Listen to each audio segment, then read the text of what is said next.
tala he puli pōnai, ko e tau whakakatoatoanga whakahiku he tau numela vili, ke he vili anga lahi he motu ua fi ofu matolu, ko tau lilifu ko Terry Kau mo o pili talafasi, nā kai hoko atu laua ke he whana ke pule ke hongfu mawalo aki.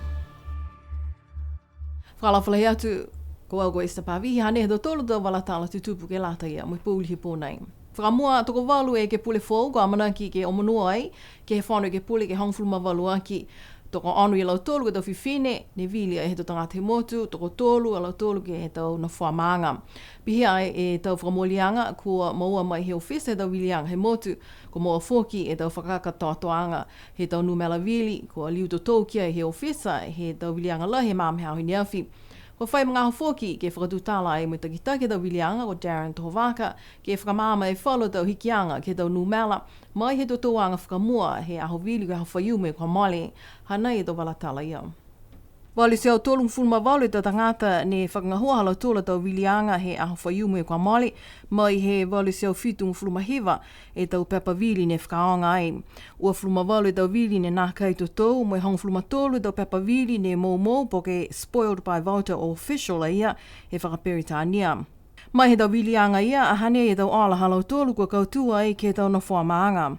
Walu e maanga ne vili, toko whae ke pule maanga fōu kua kisia ki ai. Mai he maanga ko la kapa ko ia ko e ke pule whiwhine fuata tolung fulma wha hana tau moi, ko Rhonda sia kia tō mai lunga, tolung fulma lima hana vili ke hong fulma ono e vili, he mato whiwhine ko shield utalo palahitongia. Mai he maanga ko liku, ko e ke pule fōu ko longa pasi seo manu, tolung fulmataha hana vili ke he ua fulmaono e vili he matua ko sione tasi pule he toa. Ko maanga ko alofitu ke lau, ko e ke pule fōu ko tutuli heka, tolung fulma lima hana vili ke he ua fulmaono ha Alantano Puleosi, mo e hong fulma fitu e vili ha Stanley Tafatu. Mo e ke pule fōu he maanga ko hikuta wake ko ia ko Ian Hiva hana a vili ke he walu e vili ha o pili talafasi, mo e lima e vili ha Masini Holo langalonga. Ko liwa i fōki e maanga ko mutalau ke vili ke he ke puli whiwhine ko Florence Maureen Milekitama, ua fulma hiva hana a vili ke hong fulma walu e vili ha Maka Ioane. Lili o atu whalu he tau e ke pule maanga, e ke pule ha makefu to fua pule tama o fulma ua hana vili ke hong fulma wha vili ha sione ta lilo lani hong fulma wha hana vili. Pia ni e ke pule he maanga ko Avasele, Pita pue mamao wakano ofisi, ua fulma walu hana vili ke he ua fulma ono e vili ha he tutu tama he tutu, mo e hong fulma tolo e vili ha he matufine ko Ketilingi Ferretti. Koe maanga ko tamakautonga kua liuni a lau tolu whakese whalanaki ki he ke pule ko Ricky Muia ki Mākani, whaangu fulmaono hana vili ke he ua fulma lima e vili ha Peter Andrew Funaki. Ke tau wilianga he tau na wha motu kua maua e tau whakakatoatoanga ke he tau numela. Ke numela taha ko Crossley tātui whai seo hiva hana vili. Koe ke pule motu fōu ko e mani whakausi manawa lui, tolu siau hivung fulma wha hana vili. Tu tolu fōki e taha ke pule motu fōu ko sin he mana he kau, tolu siau walung fulma fitu hana vili. Tu wha e matua i ki pule he taha mga hala, Billy Graham tā langi, tolu siau anong fulma ono hana vili. Tu lima e ke pule motu ko O Love Tauveve Jacobson, tolu siau anong fulma wha hana vili. Mo e tu ono ai e taha e ke pule fōu ko Sonia tā langi, tolu siau anong fulma ua hana vili. La lafi atu ke he tau hingoa nei, a lau tolu toka ono, koe tau e ke pule mai he tau maanga ko na mukulu, ha lau tolu e ke pule fōu ko sione tuato, mo tau na whua maanga ne naka i whai vili ki ai, ko e lilifu palemia Dalton Tangilangi ke he maanga ko alofi tonga, e ke pule he maanga ko Waiea, Talaisi Tama Talaisi, e ke pule he maanga ko Hakupu, Richie Mautama, e ke pule maanga ko Toi, lilifu Dion Paki Tau Fitu, e ke pule he maanga ko Tuapa, lilifu Esa Mona Ainu. Kua whakatutala ai mo e takitaki he tau wilianga hangawia ke he tau ola ne whakailoa whakamua he pōwhaiumu mo e koe tau provisional results mo e kua whai hikianga ki ai mo atu ki he no whoa ke onoa ki he tau e ke pule motu ne vihu ai e tau wili ha Bertha Lisimoni tonga hai mo Sonia tālangi. Huhu atu au ki he takitaki he tau wilianga ko Darren Tohovaka ke whakamama e tau hikianga ki he totouanga nei. Mahuinga lahi huhu nei ma esta si iloio manako te tangata ki iloa koe ingoa e tuanga e whikauia. Tunga ni mo te whakaroanga ngā hua mo tōru tari mai he mga hone tau se whaingoha nei tau wilianga.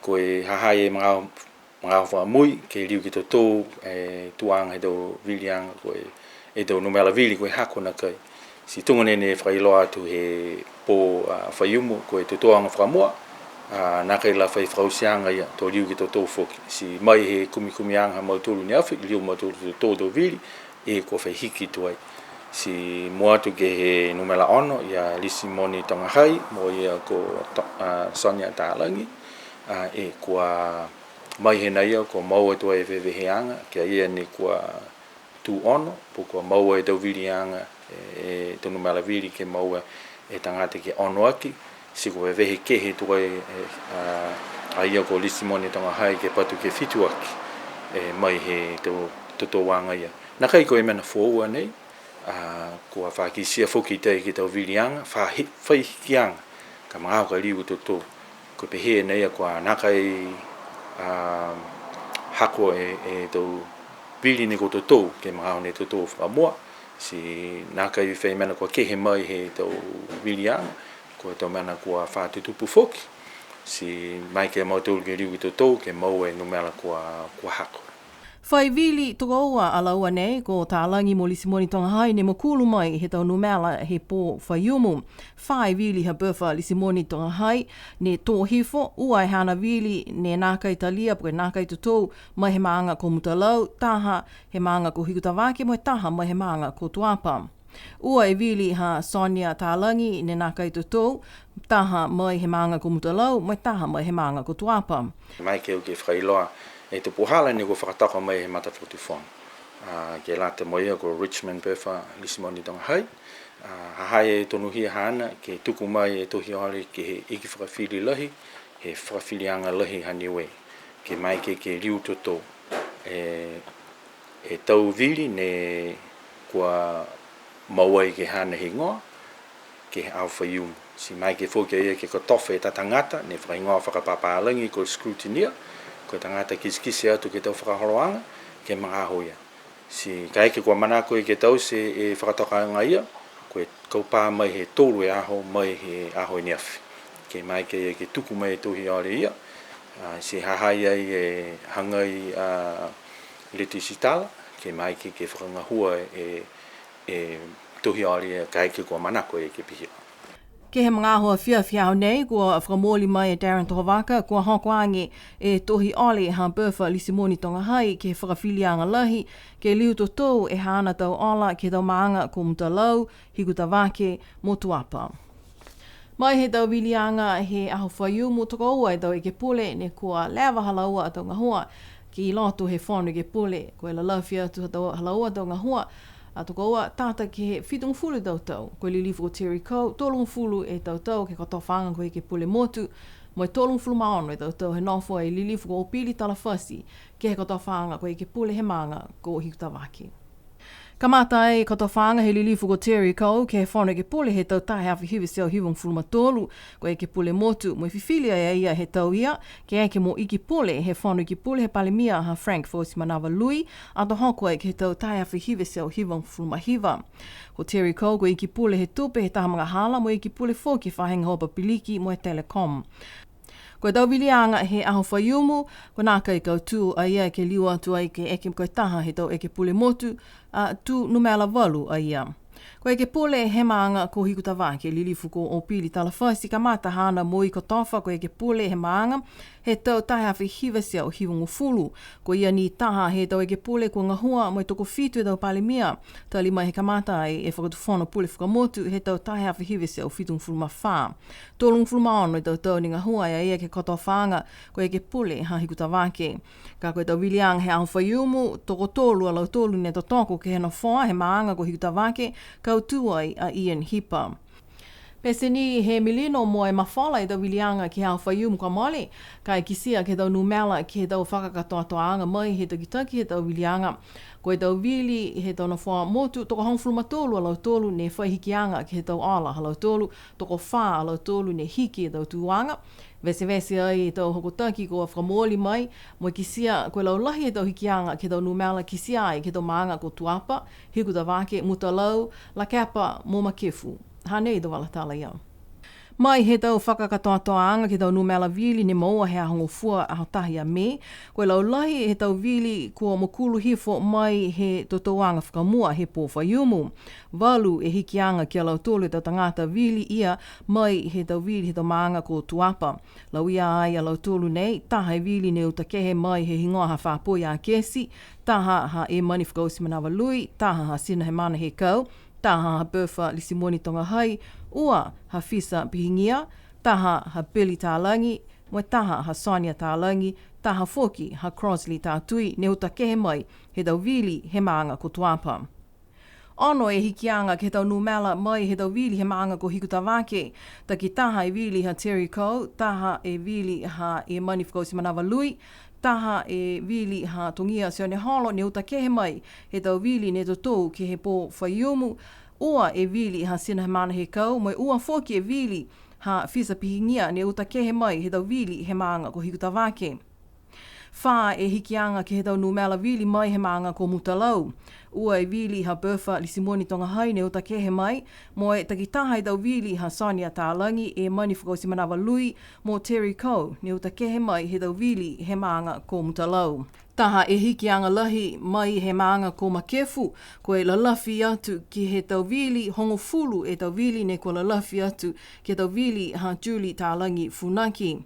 Mo e taha fōki e tau hikianga lahi ke kua malikisi hake e tau vili ha tongia sione holo ke he 5 vili mai he maanga ko la kepa. Ha kua longa e tau hikianga ke tau numela vili mai he pō whaiumu ke tau ala ne whakakatoatoa i nea whiku e hao tahe mahina me.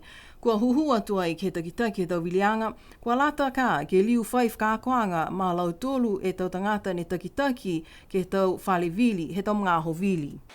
Ke hākua tau whianga, ke tonga hua osi, tonga nei loa te tolu, mi take wharumangaho, nā kai hoko ke mena ne manako, puke hokosia ke mena ko manako kiai, si whalana ke hākua te tanga hua, hākua mena ne kotowha e au nei mai hākua hangai a lo tolu ke ngā hua. Kai tonga ia, hahai wharumangaho, mai ke whai mena ne happy. Si kisia te tō ke vilianga, nā kai lau koe vilianga nei, no kua whai vili kua diu to tau kwa na kai haku pia foki ke longa to tau si na kai pehe au koe kwa na kai late ke fai whakakoanga foki kai ko to mana ke riu ke ono onu ke foki hai fe mana ke mai ke whakahoro ki mua porque whakahanga mitaki si ma meu ko to vilianga ko to mana uk lo ia to momui to tangata lo ia to momui he to mga whaoa mo to maanga mo e longa to mana uka ne mai ai si falana ke o whakamare moare ma to tangata hai to tangata to tolu ko tof si halo tolu nga hua ko whakamori kei si pia to whianga haku mai haku hangai ke he halo tolu to nga hua ke he au ke po whaium ke au whaium. Kua whakamana ai he aho koutou ante ke aho ua he whahitapu e kua mole, kua mai ke e tau tangata he motu ke kau whalata hatu ke he malena he maanga ko alofi mai tau whakamanatuanga koutou ke lati me tau nei. Kua whakakatoa i he mtakau RSA ha Niue, pia whoki me whakatuwhano he motu me tau komisina toko lunga ha Australia mo New Zealand e whakaholoanga mai aho. Kua kamate whakaholoanga mai pongi mai taha wholeni he tau mtakau brigade, he tau whanau tāne, me tau whanau whiwhine, mai he tau ekalesia, he tau maanga. Kua tau whoki he tau hukui RSA, mai he tau maanga, he tau hingoa, he tau kautau, ne kua whakamanatu ke maanga kua lofi. Kua lolongo me whakaheke whoki e komisi he RSA, mai pongi. Ha nei e kipule li lifu tangatule mai hana whakamatalanga. Kua mai ke a tōru ke mai, ke whakamanatu, mo e whakamalolo, ha tau tōru, ha tau matutakianga, ke ha tau tōru, ha tau toa ne watu, he tau whakamua, he laurolangi. Nā kai ni ko e naia, ke manautu whoki e tau tōru, e ha tau tōru a tau whanau, ne watu whoki ke he tau whilakutaki, he ahon whakahiku nei, ke manautu whoki e tau tōru. Mua atu ki a tau tōru whoki ke he whakaputaanga nei, hai ei whoki ki loto, e whalu a tau tōru, ne matutaki tu mau, ke tau mutanga hua pēnei. Kua whakakise tau manatu he palemia ke tau whelakutaki ki a laurolangi he mga honei. Ka ko kisia foki to tolu ke mahune tupe tupe. Ke he da flukuta ki atunga no ko tuku mai. Munui na do tolu he atu Pacific. Kai hu he fo le do tolu. Ko hai ke whenga huaki ke moua e milinoia. Hai ene toka hefo. He do tolu mta kau. RSA ke ngā hua me do RSA me toi foki. Pihia foki e whakatu whanu. Ke hangang he tau whakatu talanga. Atu Pasifika ne no nofa do tolu mua te ki Polynesia ne whawhaka. Kese tu mau behe. He am tolu taki. Ai manako mo tolu taki. No nofa do tolu tonga do tolu e no nofa wheka bisinga aki me whela matai aki. Ke milino e do tolu. Ko tau tolu ke whakakisi mahana. O Sarah Porter, nā kai fōu hāna mata ki he motu, kai kua moa ia e taha ko tōwhanga fōu ki he whahe ngā hua whanonga vēwa he motu, koe tangata ngā hua specialist ki he motu ko New Zealand, ko ia koe he tuko ua he taha tangata ngā hua consultant he whahe whanonga vēwa ko Hayden Porter. Nā kai fōu laua ki tau tangata he motu, whai mga aho ni ngā hua e laua ki he motu. Whakatutala e a Soraya mga oa moia ki he pungipungi, hangawia ki he tau ngā hua ko amanaki ia mai hāna ko tōwhanga fōu. Ke he tau uaf me hong fulu ne nonofo a Sarah mo Hayden Porter ke motu me halaua tau whanau toko ua ke he whihe tau tau. Ko Sarah ke he mga halaia koe takitaki ke he whale koloa Swanson Supermarket mo Hayden koe takitaki he whahe whenonga eva eva. Whakatutala BCN News mo Sarah ke mama Niafi me talahau mai e ia lahi whiawhia hana ko maua ia e koto whaanga nei ke lang matai e whahe whenonga eva eva he motu. Ko Niue koe motu ne mua te mahuinga me fulufulu ala kia ia, nā kai whai motu kehe ne whakatatai kia Niue, he tala haumai Porter. Koe hana tō mama neke anga kia siha ke tuanga he motu, mua atu mai whahe whenonga ewa ewa, ha kua liu tua i tau tulisi ke whenonga mai ki Niue. Ko kisia ia whalua tau hiki ki anga ha Niue he mga honei, kai pehe mai a Porter nā kai manakua ia ke hiki a Niue, kai ke whakaholu ki mua e tau ngahua, ha kua kisia ia me tau whakatutalanga me tau tulisi, tōla he fulufuluala i takatakai motu, me puke moana he motu kua mea. Pehe mai a Sarah koe hana ngā hua uho ke ta mai whakalong e tau tulisi ke he motu me tau tulisi ne kua lingalinga ke liliu mai ke he motu foki. Lahe whewhia ia kua mai kia ia ke ngā hua mai whahi whenonga ewa ewa kai mua atu mai motu ko Niue ki New Zealand. Toko whālau tōlu e tau ofisa ngā hua mai he whahinga hole leo ha New Zealand, ne whanonga mai ke he motu he tau ngā hoi komali, ke whakahoko whalua tau ngā hua ke lata mai tau whakaholoanga ni whakahingo ai ko Pacific Island Prevention Policing mo e Cyber Security. Whalu he tau matapatu ngā hua halau tōlu kua ngā hua mai ke he motu ke o mai ke anono whakamakutu ke tau puhala ngā hua he whahinga hole leo ha Niue, ne kua lata puke haia i whalu mena kua lata ke e whailang matai ki e lau tōlu, ke tau whakaonganga me tau puhala ke le weki mui pui aki e mawhala. Mua atu whoki ke tau whakaholoanga mai cyber security he motu. Kua whakatutala BCN News me ofisa ngā hua leo leo me takitaki he mtakau ko Inspector Brendan Keenan. Pehe mai a ia koe kawa e taha he tau le kua lahi ne ko tokolunga tau ngā hala ke Pasifika mo Niue. Koe mea na ia kua ono whakamakutu a lau tolu ke tau se whalua tau whakaholoanga ke lang matai aki e tau atu motu he Pasifika kai mua atu ke Niue ke tukutuku hifo e tau le kua nei ne tokolunga ke Pasifika mo Niue.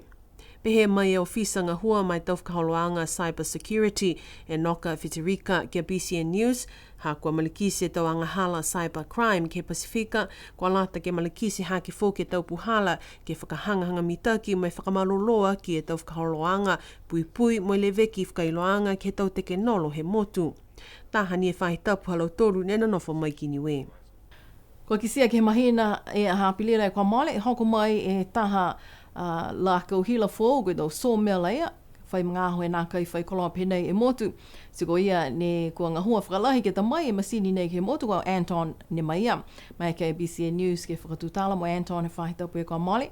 Pihia mo taha e he to tangata ni hako mai paua ke motu ko New Zealand ke whakakisi e mai whakaako e tau puhala ke whakaonga i tau mobile sawmill nei. Kua tamai e lākau hila nei I Rotorua, New Zealand, he mtakau ngā hua ne whakaingoa koe Peterson Portable Sawmills. Kua whakatutala BCN News mo Anton he whahi tap ko mole, pia fōki me taha he tau tangata ngā hua he Peterson Portable Sawmills ko Greg Sheehan.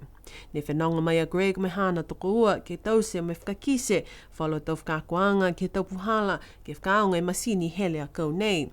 Pe he mai a Greg, la he whewhia hana ko mea ke ai e masini nei ke hoko mai ke motu, a kua lewa ni he ngā hua ke ai a lautoru mo Anton ke ta mai e masini ki Niue. Tutala BCN News mo Anton, mo e whiawhia lahi whokia ia ha kua hoko mai e lākau hila hele a kau nei ki Niue. Nā kai whai ama mana ki anga lahi a ia kua nonu ki ai, kai mana ki a ia ke whakaako mai loa tau puhala ke whakaonga e masini nei ke puhala kua tause ki ai. Tipihia e tau walatala tutupu ke he pūlihi pōnei, tō matutaki atu e tau whakaholoanga, he matakau whakapuloa ke he pūlihi pōnei, mo e whakatutalanga katoa. Ha aku, mo e takitaki e tau wilianga ko Darren Tōwaka ni tausi ai he aho nei, ka osi e tau walatala tutupu nei. Tō mawehe atu, tuku atu e tau ui whakalofa ke he mga whao he matuwhiwhine tupuna, ko tūmai tungi mākani, ke he ana atuka ua ko ulumotua he maanga ko tamukatonga, umusi mākani sipihia, ke he ke pule he maanga, Riki mākani me mga whao katoa, ha koe ongo he momoko kua lauia kia i mga whao am. Ka tuku atu whoki e tau ui whakamurina ke he pō ke tau tuluosi, marine pō, nara whao.